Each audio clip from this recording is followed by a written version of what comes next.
So today we have Heather Bastian with us. She's the Associate Director of the CXC program, and the title of today's presentation is Assigning and Evaluating Presentations.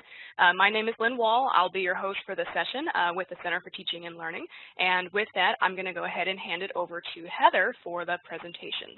So thank you, Lynn, and thank you for joining me today for Assigning and Evaluating Presentations. As Lynn said, I'm Heather Bastian, the Associate Director of CXC. If you don't know what CXC is, and I hope you already do, but if you don't, we're a faculty-driven program that helps you intentionally and deliberately incorporate communication into your teaching, both to increase students' communication competencies and to increase the learning of course content. We're not an either-or, we're a both-and. So you can think of us as internal consultants that support your teaching of communication and your teaching in general, because when we teach communication, we're teaching content. So I'm going to start just very briefly for why oral presentations. They are an especially effective means to develop students' communication competencies while deepening their engagement with course content. And this is because it allows for them to improve their speaking and presentation competencies, right? They're going to learn how to speak in front of a group of various sizes and prepare that material for that public presentation. But at the same time, they're increasing content knowledge and learning because they have to be active or participants in creating knowledge because they're collecting, organizing, and constructing information. So to present it, they have to have a good understanding of it. So you get more bang for your buck, right, so to speak, with oral presentations. But at the same time, I know they're very common challenges and very real challenges for oral presentations. A big one is time, right? How can I possibly schedule presentations for 25, 30, 40, maybe if you're lucky, 20 students? How do I get them to actually practice it? When do I have time for that in class? There's also evaluation. What do I evaluate? What am I looking for, right? How do I evaluate somebody's speaking? Those are challenges. There's also that student and audience engagement. How do I get students just not to check out when their peers are presenting? How can I make this a learning experience for everybody, not just the speaker or presenter?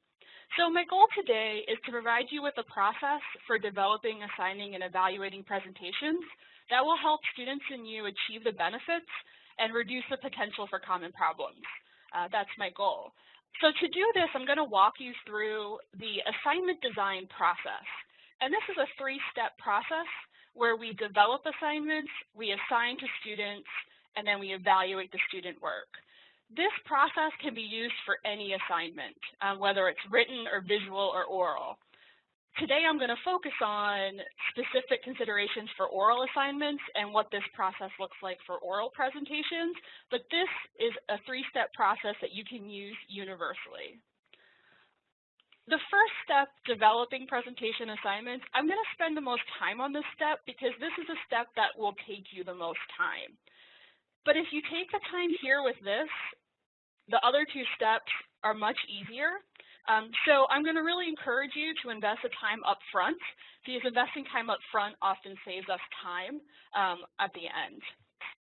So the first thing to think about is the student learning outcomes. What is it that I want students to learn through doing an oral presentation in my class?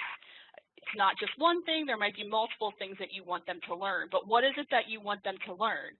I have some options here. There are certainly many, many other options for you, but I might want them to learn how to share results of their research, right? Or maybe I want them to learn how to summarize material from a peer-reviewed journal, right? But what are they that I want them to do? I want them to also develop their public speaking competencies. You could ask them to develop interviewing skills. They could develop interpersonal communication, right? But just make it clear, like, what is it that I want them to learn? Usually 2, 3 learning outcomes for an assignment. You might just have one, but you might have anywhere from 1 to 3. So what is it that I want students to learn? Because after we've identified what is it that I want students to learn, we can start thinking about what kind of presentation is going to allow them to achieve those learning outcomes.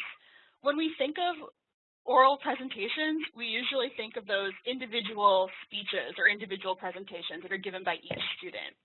So for example, if your students have been in a public speaking course and that's a big if, but if they have, they've probably learned to do a 5 to 7 minute presentation where they're informing or persuading an audience. It has an intro, 3 main points, and a conclusion. But I wouldn't count on your students having experience with individual presentations. It's probably why we go to them, because what we think of. Few of our students have learned traditional public speaking. So even if you're doing individual presentations, don't rely on a background in them. But there are also a lot of other options outside of individual presentations that might actually be better suited for your student learning outcomes and for your particular discipline. And this is where you really want to pull on your disciplinary knowledge.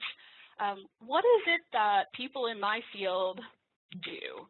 I have some options here. Again, this is in no way extensive or includes all of them, but let me give you an example. So if, for example, my student learning outcomes is I want students to develop their public speaking skills, and I want them to deepen their understanding of an assigned reading, but I also want them to learn how to teach something. I might choose a teaching presentation or a peer learning experience, right? That could be it. They'd have to teach a article, a peer-reviewed article. Now, let's say I didn't really want them to develop public speaking skills, but really I wanted them to think more about facilitation. I might instead choose a facilitated discussion of an article. They're still engaging the article, they're still developing that content knowledge. They still might be teaching a little bit, but really they're facilitating, and that's what I'm getting at for that. So what you can see is, okay, so what genre works with my student learning outcomes? After you've developed your SLOs and you've thought, okay, here's what I think the genre that's going to work, then it's time for us to plan for student success.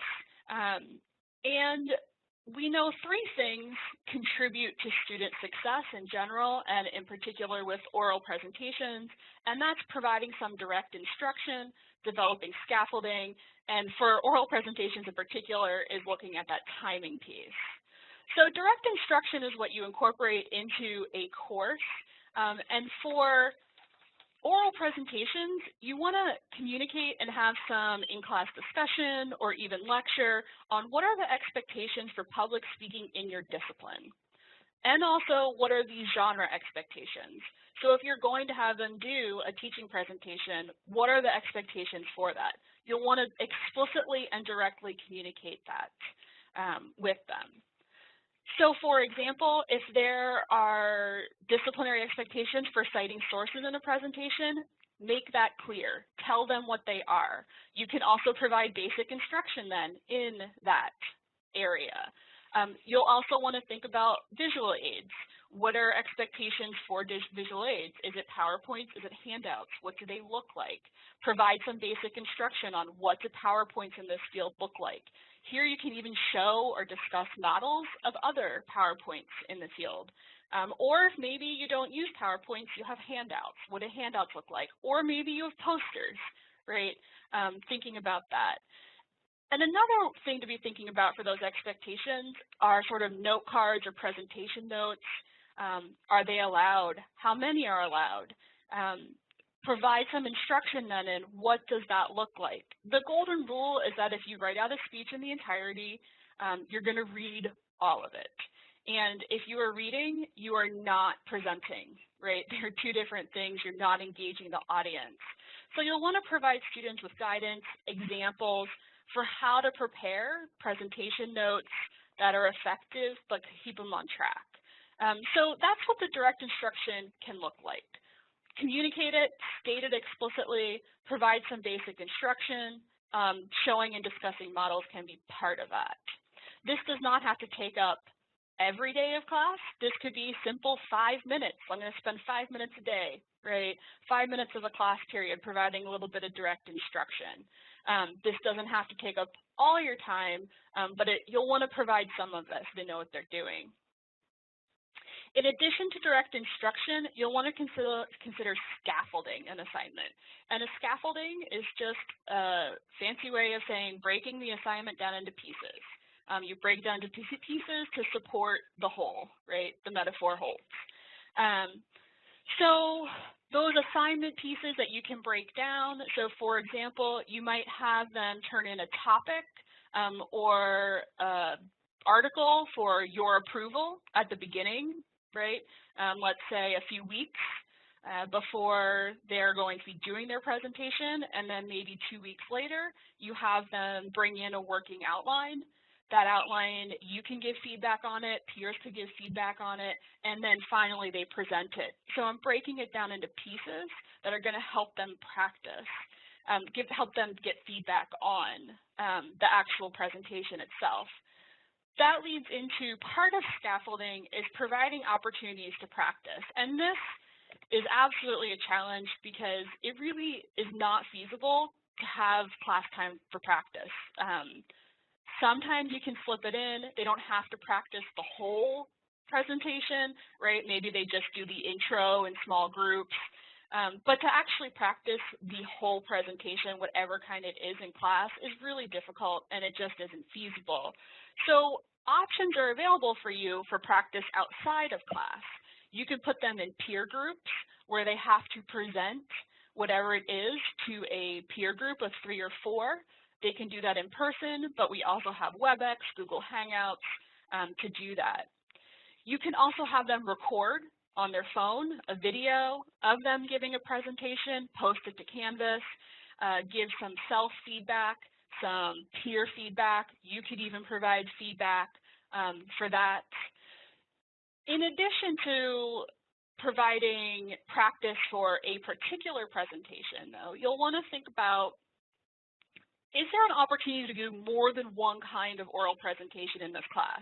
So for example, you could have them do very brief, tiny 5-minute, 2-minute teaching presentations throughout the class to get some feedback on their public speaking before they do, let's say, a group presentation at the end of the class. So thinking not just about how do I have them practice one kind of presentation, but how can I incorporate small, low-stakes public speaking opportunities throughout the class leading up to a major assignment. And the last thing to think about for planning student success is that timing. And this is where you need to think up front about your course schedule, arrange that schedule for time to give presentations in class. This is tricky, absolutely, but you don't have to have them all be the same week. You can schedule them throughout the semester. So just thinking creatively about that. And when you're doing presentations in class, one thing just to keep in mind is not to schedule too many presentations in one day. Transition time between presenters is always more than you think it's going to be. So just things to be thinking about up front. So those are things to be thinking about up front. Again, this takes time to think it through, like what is this going to look like? How can I plan for this? What genre, student learning? If you do this work, though, up front, assigning the presentations and evaluating them are much easier because you've done a lot of that work up front. So when you're assigning presentations, of course you want to provide an assignment sheet, and I'm going to get to that in a minute. But what I want to also talk about and emphasize here is that in addition to providing that assignment sheet, it's really useful and really helpful to incorporate some whole class discussion about why they are completing the assignment and how it works with other assignments, the course content, and the course outcomes. Helping the students see the why. What is the purpose? What is the reason that we're doing this assignment? And this is something I'm guilty of, I think we're all guilty of. We just kind of assume that students know why they're doing assignments. But the truth is they don't know. They don't have that big picture that we have. They show up in class one day and they get an assignment and they do it. It's sort of, I think it's one of my responsibilities as an educator is to pull them back and say, okay, how does this assignment fit in with these other assignments? Why are we doing this? How is this going to help you be successful in this course to learn this content? And in addition to that, you'll also want to have some whole class discussion about public speaking, particularly about public speaking anxieties. Most humans and that includes our students, fear public speaking. It is a really genuine fear, and it should not be taken lightly. So what's recommended is that you have some open discussion for public speaking anxiety. You have strategies for managing that anxiety. We can be a resource for you. CXC can help you with that. And also how to help the students become like an encouraging audience members. All of those things can help with that. And just to know, for some students, the anxiety can be crippling, and it makes them physically unable to present for the class. You should be prepared to discuss individually with students who may be dealing with this, like what are their options. In extreme cases, presenting to you individually as an instructor might be the best option. So that's just something to be aware of when you are assigning oral presentations.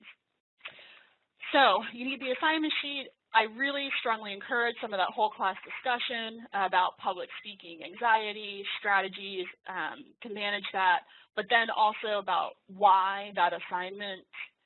On the assignment sheet itself, you'll want to identify the purpose of the presentation, the audience, and the genre. And this all coincides with what you developed above, right, with the student learning outcomes. So you've already identified the genre. What is the purpose of it? What do I want them to do in this presentation? I have some verbs here that might help describe the purpose. Is it to inform, persuade, teach, summarize, right? Who is the audience of it? The intended audience? Is it classmates? Is it lay audiences? An employer? These are all different options that you have. You just want to make sure you explicitly state it. So for example, they're going to do a teaching presentation to their classmates to inform them about a peer-reviewed journal. Just 1, 2, 3. Very clear statement, explicit about that. So in addition to saying these 3 clear things on the assignment sheet, you'll also want to clarify all parts of the assignment and the due dates. And by all parts of the assignment, that includes the scaffolding. So the scaffolding, I have options here for what scaffolding could look like. You don't have to or need to do these for all assignments, but let's just say I want them to do a teaching presentation. So I want them to submit a peer-reviewed article for me for approval. I want them to submit a draft of their PowerPoint to me or to the class to give some peer feedback. I want them to practice in peer groups. And then they'll give the teaching presentation. You can include points for all of this. That can become part of the assignment, or it can be part of another element of your final grade. But you'll want to make sure you have clear due dates for whatever scaffolding you include. In addition to the scaffolding, you'll want to make those expectations and criteria for the presentation itself clear. And I'm going to provide a lot more detail in a minute about this. The expectations and criteria are usually presented in the form of a rubric or some kind of evaluation form. But one thing just to keep in mind as you're sort of developing those expectations and criteria for the presentations, they should coincide with what you've provided direct instruction and scaffolding on. Right. So if, for example, you have really emphasized organization for them, that is definitely a criteria you might want to emphasize more in your rubric or evaluation form. So here are some expectation and criteria. As I said, I'll get to more of these in detail in a minute. I just want to talk about the time length briefly because you'll want to establish a reasonable time length for any kind of oral presentation. It can range from 3 to 5 minutes, 8 to 10 minutes. You might have time if you're doing groups for maybe 13, 15 minutes. Maybe, again, this depends on your discipline, but this is to say, just give sort of a span. We're going to have 3 to 5 minutes. This is what you'll be doing an individual presentation on this. And importantly, you have to hold students accountable for the time. Assign a timekeeper. That person will keep time. When the person has 2 minutes left, they can hold up 2 fingers. If there's 1 minute left, hold up 1 finger, right? And then you end by that set time. If you do not stick to time, and you set the precedent of one person going over, it's really hard to keep to it. So just sort of cutting them off at the end of their time, they have their fair warnings, just something to keep in mind with oral presentations in particular. So for assigning, give the assignment sheet, include this information, make sure you talk about it in class, and then when it comes to evaluating, you will want to detail the criteria for evaluation.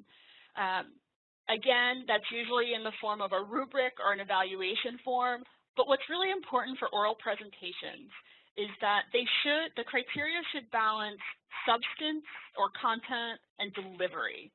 And this is tricky to do.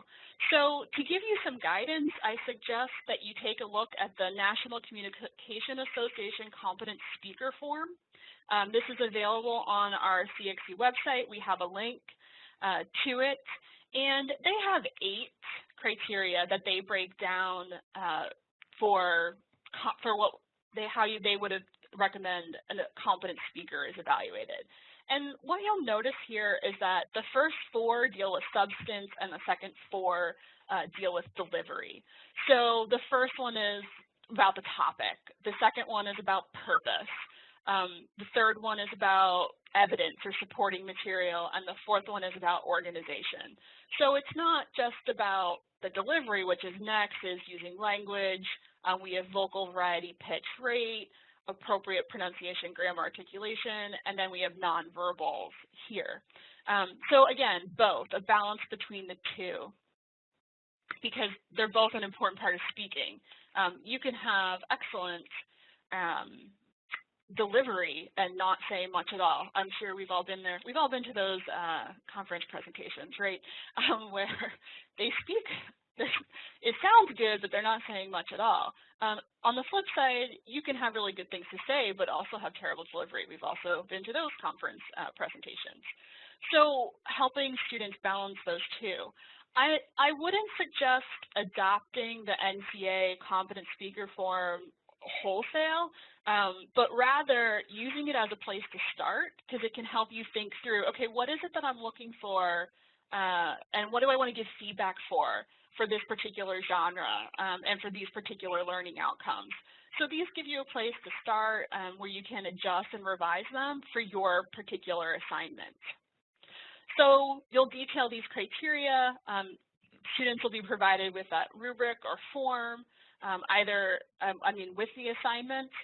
And so when they are actually then, how do I actually evaluate it, right? When they're giving the presentation, you can complete the rubric or form and take notes as the students speak, or you can record them. It's hard to record, it's hard to evaluate and grade in real time while they're speaking. So absolutely consider the option of video recording so that you can access them and reply to them later. In addition to completing that rubric form and taking notes or recording, think about collecting any outlines, notes, or other presentation materials that you have required as part of the assignment. It's helpful to have those with you too when you are giving that sort of final grade. And the last thing to be thinking about for evaluating presentations is planning ahead for peer participation or evaluation. And this is a way to get students in the audience to engage and to also have it be a learning experience for them. So you can give the peers an evaluation form. I would not use the same form that you're using because you're using it to evaluate and grade them. You might have the peers give feedback on maybe just 1 or 2 elements, right, of their public speaking. You could even have the speaker identify, here's what I want feedback on. Here are the 2 things I want feedback on. I want everyone in the class to write down 2 things regarding, I want feedback on the rate of my speech and I want feedback on my nonverbals. And then everybody in the class can provide feedback on those 2 things. So that's how you can incorporate that peer evaluation so they're staying engaged in it. You can also plan for peer participation, whatever that might look like. You could assign people to ask questions if you're going to have a Q&A. There are other ways you could have peer participation, incentivize that peer participation. If it's discussion, everybody has to participate or contribute to the discussion at least twice, whatever it might be. But again, making those expectations explicit and upfront for what they might be.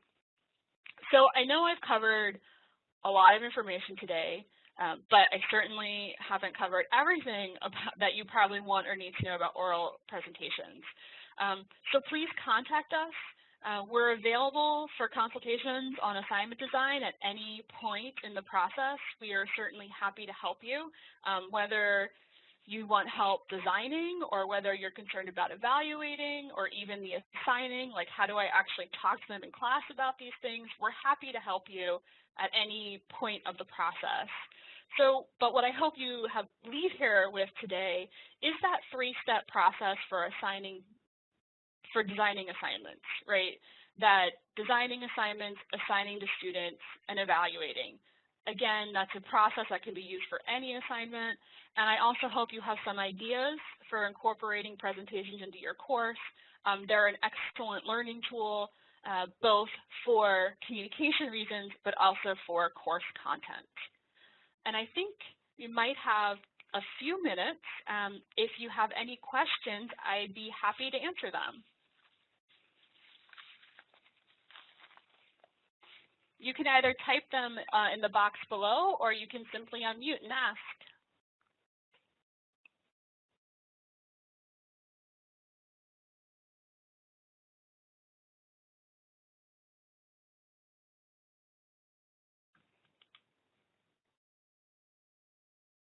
Well, if there aren't any questions, then please don't hesitate to contact us at CXC. As I said before, we are happy to help you in any way to help you incorporate communication into your classroom and teaching. So thank you for joining me.